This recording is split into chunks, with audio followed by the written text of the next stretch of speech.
A plus B, syllabe, C, métaphore, grammaire, W, hypothèse, oxymore, trancher le cou du tronc, couper le tronc du cou, Y et Z. Le latin parlé en Gaule du Nord, d'où résulte le français, a connu une évolution phonétique massive et plus puissante que celle que connurent les autres langues romanes comme l'italien, l'espagnol ou l'occitan. Prenons un exemple. Le participe passé latin féminin en ata.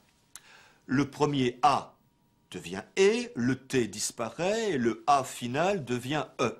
Insalata latin donne français salé. Le latin parlé en Gaule du Sud, sans doute moins affecté par les invasions germaniques, a connu une moindre évolution. Notre participe passé latin féminin ata est devenu ada. Insalata, salade, d'où le français salade. D'une façon générale, les termes français en ad proviennent de l'occitan. Aubade et sérénade, tapenade, enchoyade, dorade, marinade, limonade, galéjade et même engueulade. C'est-à-dire que par la grâce de la phonétique, on a au sein du lexique français comme une image bien sympathique du midi. Le suffixe ad, au fond, c'est un suffixe à la Marcel Pagnol.